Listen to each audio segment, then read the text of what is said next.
You're alive, but I'm feeling dead. This is the Aaron Zero show, backed by unpopular demand from the wonderful city of Delhi, where it was raining cats and dogs, and now it's raining dogs and cats.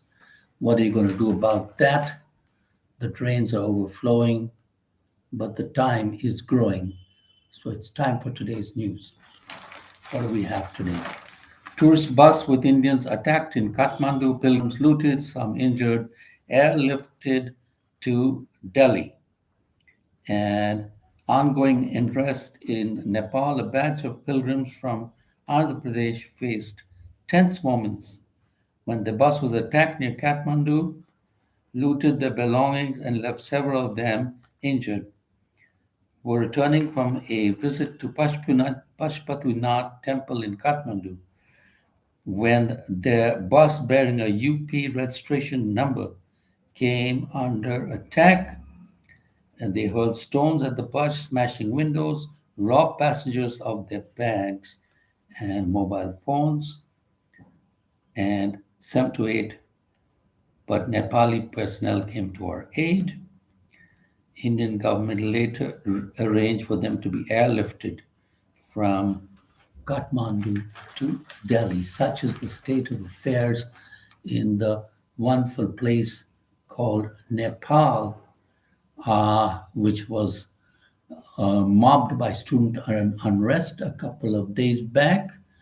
And they've got rid of the Prime Minister, Mr. Oli. And this is symptomatic of India's neighbors, unrest in Nepal, unrest in Bangladesh, same student movement which overthrew the government. And Hasina, who was the prime minister of Bangladesh, had to run away to India. And in some places, the student unrest is being curbed with a heavy hand. For example, in Myanmar, or which was formerly called as Burma, when the students protested, the army there met them with a heavy hand and have killed several students and protesters. And that is how they're maintaining control in Burma. And about Pakistan, the less said, the better. There's army rule there since independence. So there's no free speech at all there. And I don't think Pakistani students could speak their mind freely. And an Indian woman died while trying to flee the hotel. Deadlock of over interim government in Nepal continues. President Ram Chandra Paudel appealed for peace and said he was aiming to find a solution to political crisis. Representatives of Gen Z, which spearheaded the anti-government protests, held meetings with military brass, but the talks hit a roadblock on the issue of who will lead it. Former Chief Justice Sushila Karki, Mayor Rajendra Balender Shah, and Electricity Authority Coleman Gisling are among those considered by Gen Z. And the Delhi government may lower the beer drinking age to 21. And Delhi government, how about lowering the beer drinking price? That would be good for old people like me who have got nothing to do. So it's considering lowering the legal age from 25 to 21, bringing it in sync with neighboring states. It may allow private vendors. Proposed particle of a review of excise was discussed in a meeting of ministers. In Noida, Gurgaon, Ghaziabad, and Faridabad, legal age is 21 for liquors. Stakeholders and would check black market sales and protect state revenues. And they're planning to bring a hybrid model for liquor, government run plus private, which would be very good. and open more in malls. Well, I don't know how good that is. And then the Delhi police have arrested a terror plot people who are highly radicalized and were even willing to be fired, police said.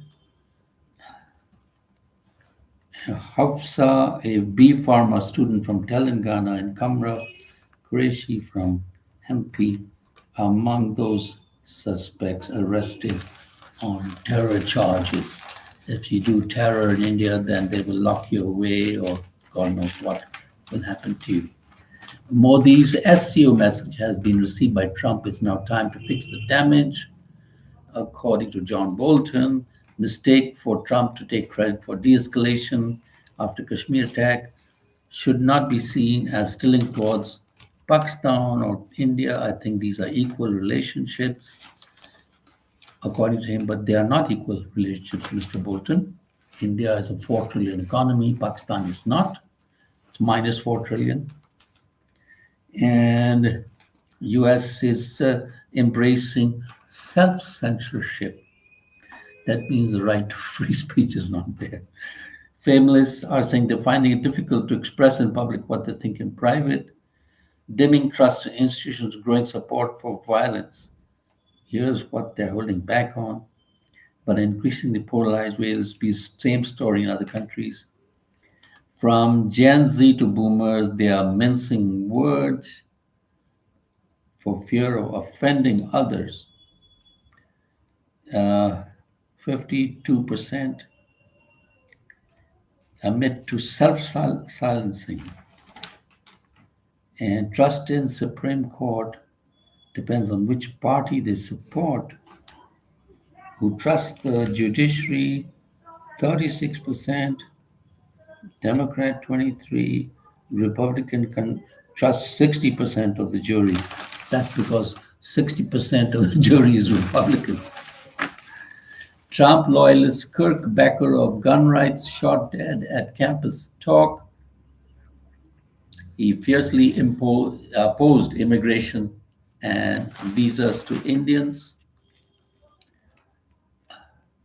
during a live debate at Valley University campus, marking a turning point in civil discourse in deeply polarized America, increasingly numb to gun violence. A fierce backer of gun rights, opponents of immigration, and also visas to Indians, Kirk was talking to students when an unknown assailant lodged on a rooftop 200 meters away, fired a single shot into his neck. He slumped sideways and was taken to hospital, where he was pronounced dead. Assassin is still at large and his motive remains unknown. Said a Mossa high-powered rifle and ammunition, including a spent round, recovered close to the campus, were being examined live in the ammo had engravings of Chen Zhenzi and anti-fascist ideology. The great and even legendary Charlie Kirk is dead. No one understood or had the heart of youth in Better Than Charlie. This is a dark moment for America, according to Mr. Trump. But what can I say about Mr. Trump? The less I say, the better. Epstein Files, 2 words. Dark moment for America press was a firebrand speaker, trusted member of Trump's inner circle, and known for his fundraising abilities and podcast host. And according to him, he said America doesn't need more visas for people from India.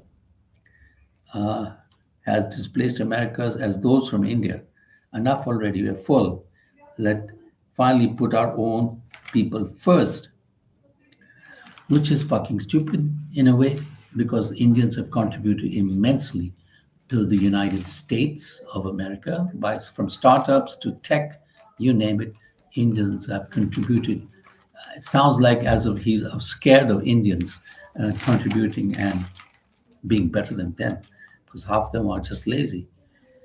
It's worth it to have some gun deaths every single year, according to him.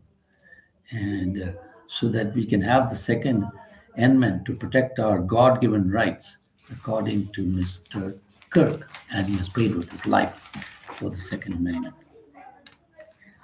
India US are not that far away on tariff deal imminent, and why pick Gore? So Sergio Gore says they're not so far on the tariff sides, and I think the American administration will be walking back because India is looking for alternative markets, alternative to US of A, which is good. We have to step in if one wing of government fails in its duties, according to Supreme Court, but believe in separation and no room for religious caste bias once a cop dons a uniform on the Kola riots. Pahalgam case rejects NIA's request for narco tests, and Rahul Gandhi, leader option, did foreign visits without prior info, and India announces 680 million to boost Mauritius infra. That is so the Chinese don't step in and leave the Indians behind stranded. Thank you for watching the Aaron Zero Show. Subscribe if you want to know. Have a wonderful day and subscribe by the billions.